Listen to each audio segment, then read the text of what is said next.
Reliance industries మరో మార్కెట్లోకి ప్రవేశించబోతోంది. Reliance industries 2016లో జియోతో telecom రంగంలో అడుగుపెట్టి విప్లవాత్మక మార్పులు తీసుకొచ్చింది. జియో విప్లవంతో మిగిలిన కంపెనీస్ అన్ని కూడా చావు దెబ్బతిన్నాయి. కొన్ని కంపెనీస్ ఇప్పటికీ కూడా కోలుకోలేని దశలో ఉన్నాయనేది నిజం.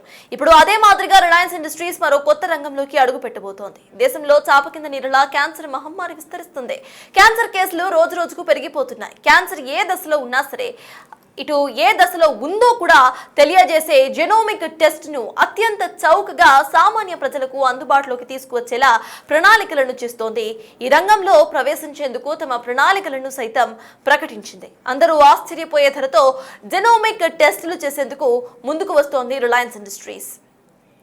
రిలయన్స్ ఇండస్ట్రీస్ జెనోమిక్ టెస్టింగ్ మార్కెట్లోకి ప్రవేశించే ప్రణాళికలు ప్రకటించింది. రిలయన్స్ స్ట్రాండ్ లైఫ్ సెన్సెస్ 2021లో 393 కోట్లకు కొనుగోలు చేసిన బెంగళూరు ఆధారిత కంపెనీ ద్వారా జెనోమిక్ టెస్ట్లను ₹1000 కంటే తక్కువ ధరకు అందుబాటులోకి తెచ్చే లక్ష్యంతో ముందుకు వెళ్తోంది.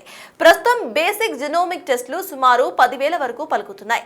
దీన్ని దాదాపు 10 రెట్లు తగ్గించి అన్ని ఆదాయ వర్గాల వారికి అందుబాటులోకి తెచ్చేందుకు ప్రయత్నిస్తోంది.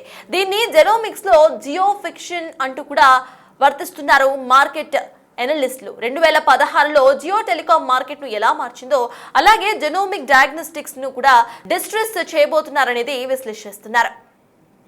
జెనోమిక్ టెస్ట్లు రక్తం లేదా లాలాజల నమూనాలు ఆధారంగా చేస్తారు. జెనోమిక్ టెస్ట్ ద్వారా శరీరంలో క్యాన్సర్ ఎంత దూకుడుగా ఉంది, ఏ మందులు పనిచేస్తాయి అని తెలుసుకోవచ్చు.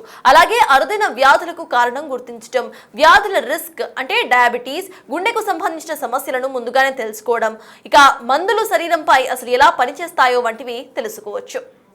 ముఖేష్ అంబానీ స్వయంగా ఈ టాస్క్ ఇచ్చారని, ఇందుకు ఎప్పుడో మార్కెట్లోకి వస్తుంది అనేది సమయం ఖరారు మాత్రం ఇంకా కాలేదని తెలుస్తోంది. ఇప్పటి వరకు ఈ టెస్టులు హై ఎండ్ ల్యాబ్స్ కి మాత్రమే పరిమితమయ్యాయి. రిలయన్స్ ఇండస్ట్రీస్ ఎంట్రీతో సామాన్యులు కూడా జెనోమిక్ టెస్టులు చేపించుకునే అవకాశం దక్కుతుందని అభిప్రాయాన్ని వ్యక్తం చేస్తున్నారు.